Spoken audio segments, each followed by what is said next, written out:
Hello, I'm Brittany Maxted. I'm a biological sciences student at the University of Oxford, and I'm here for a week with Stuart The Wildman Mabbutt doing my micro internship.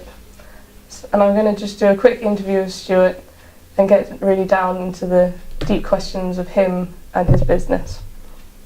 Okay, so Stuart, Yep. Tell me about your early life. Where did you grow up? My early life, I grew up in Oxford, in Oxfordshire. My grandfather was from. He had worked on a farm when he was younger at Little Milton. But when I was born, he was working on a farm in Marsh Bolden, which is just outside of Oxford, and I basically grew up running around that village. It had the biggest village green in Britain. And it was just my playground, just miles of greenery. So that's where I grew up. Later on, he moved back to Little Milton when I was in my teens, and that's sort of where my mother's generation were born, that village. And so it was sort of I was connected with my ancestors, like in the fields, running around, and. I also, my mother and I lived in Cowley, not too far from Shotover Country Park, and that was also my playground. And so when I was skiving off school, that's where you'd find me, running around the woods, you know. So that's sort of where I grew up, that sort of central southern Oxfordshire. Okay. So what would you say were your most significant childhood experiences? Most significant childhood experiences, well, Marsh Bolden for one, because it's even now it's one of the only places you can go in Oxfordshire and you can't hear traffic, completely silent. So you're very much there with your own thoughts. Childhood experiences, well, my father died when I was 3 months old. That makes a big impact. It's sort of, I didn't have the naive childhood experience of everything lasting forever. So from a young age, I sort of wanted to do things that mattered. So that's why when I'm older now, I tend to be very selective in what I do, where I go, who I'm with. It has to matter.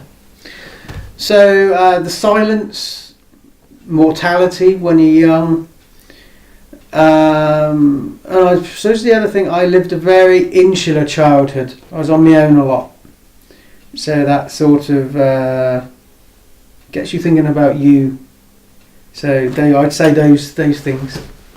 How do you think those experiences shaped you as you were growing up and your aspirations? Aspirations, that's a killer. I'll come on to that one. How it shaped me, well, like I hinted, it informs everything I think and do. It has to matter. It has to mean something to somebody or something. Aspirations, this is an interesting one. I'd actually achieved everything I ever wanted to achieve in my life by the time I was 26. And have you ever seen the film About a Boy?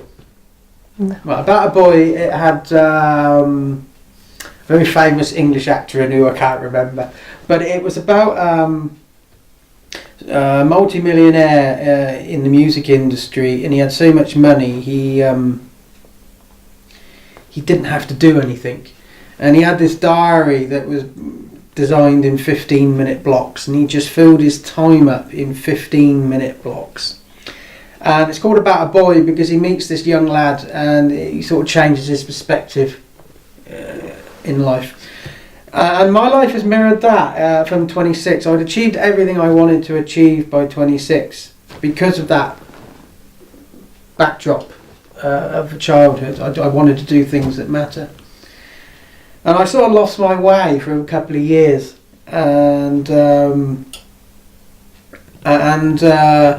I discovered when I was about 28 that life goes on, and I fill up my time in those 15-minute blocks like that character on that film, but I now really fill it up with stuff that matters.